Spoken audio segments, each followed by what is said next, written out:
Good afternoon, this is Jeff with Sewer Tech Northwest. Today we're at property address 30 Northeast 157th Avenue here in Portland. Located up on the rooftop, going down through a 3-inch cast iron vent. Check the overall condition and serviceability of the sanitary sewer line. Water's currently running. I got the kitchen sink going right now. Once we get back down to the bottom of the vent here, then we're swapping over to ABS right as we drop under the floor. I like to see that. We've got some updating that was done. There we are. We are zeroed out now. And it's hard to tell. I may get a better view as we come back out. Visually dropping down like that, it's just a little harder to watch for diameter changes. It's possible we may have swapped over to a 4-inch pipe. I'll try and get a better gander at that once the line's drained out at the end. And we may get some clues to that as we make our way out here if we see any obvious diameter changes. And we had a little bit of standing water at the base of the vent. We'll take another look at that, but typically in those locations, it really is not terribly meaningful, and especially being in smooth plastic pipe. Standing water in smooth plastic pipe versus something like original old cast iron pipe are two very, very different things. So right here, it looks like we're going underneath the exterior clean out. I've tried hunting for it. I think there's a good chance it's been concreted over. There's some nice looking concrete out front that likely is residing over top of that.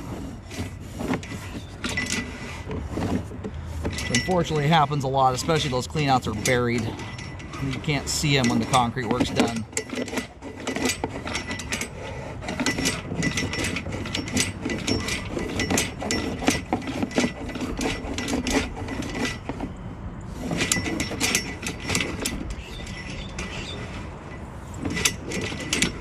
We've been pushing some debris through the line here. That is actually probably what has been causing all that standing water in front of the camera. That's a big, huge hunk of toilet paper. And that right there is the reason why you don't want to wad up your toilet paper. You can see how poorly it moves through the line. Something kids are very good at doing. And that right there is responsible for more blockages than any type of blockage under the sun. Balled up toilet paper.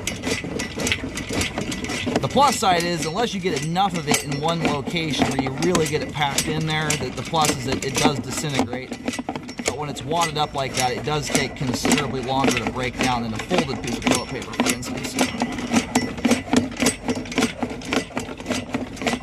Anyway, we are in 3034 PVC right now.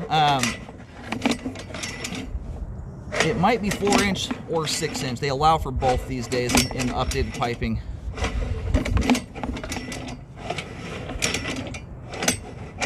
And there's our main connection about 97 feet out. Now we're going to go hunt for that here really quick. And we'll pull back and take a better look at everything once the line's drained. So far, pretty good looking sewer line. There is a particular location there I want to check for to make sure we don't have any significant standing water. And or to see how significant it is. But with that huge piece of toilet paper in the line there, that is likely the causation behind why the water was standing.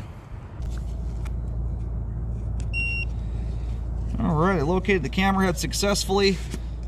Line terminates on Northeast 157. It's pretty easy to see where the line's at. If you're standing in the road facing the front of the home, just to the right of the water meter, you're going to see a big patch that stretches from kind of the front left corner of the driveway all the way into the road. That patch there just to the right of the water meter is the patch where the sewer line was updated and cut into the ground there.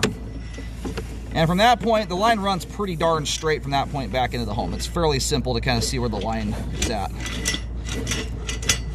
Anyway, that thing will move on its way. My camera pushed it way out.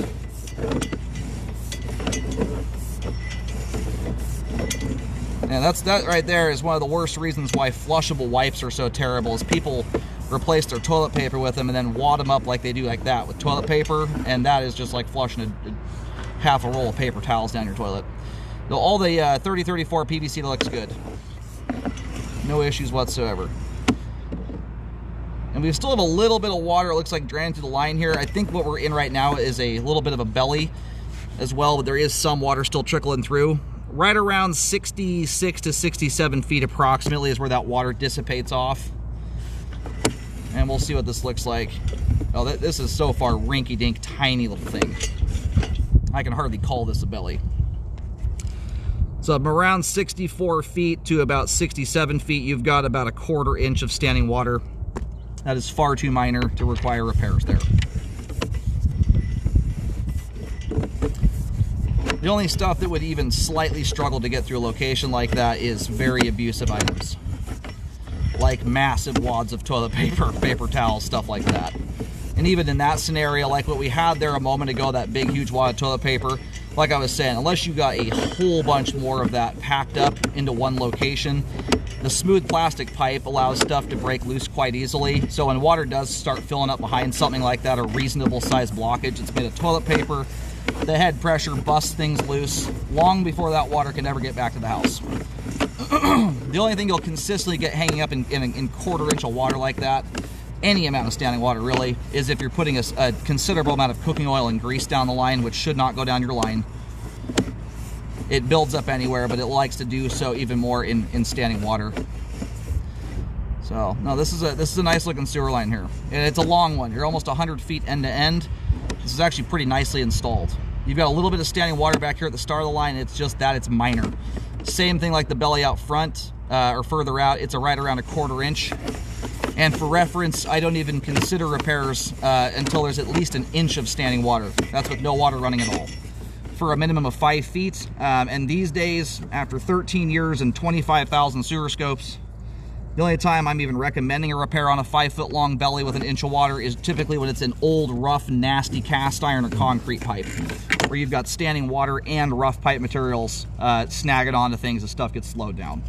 The kind of water you have in this line has essentially zero bearing on functionality at all. I'm only talking about it so that if you get some goofball out here scoping this thing when you sell the house, you have a proper explanation as to why that does not need fixing. So anyway, good flow end to end here. Quite a clean sewer line too. All the pipe is, other than the vent stack, is updated in good condition. Line is functioning properly at this time.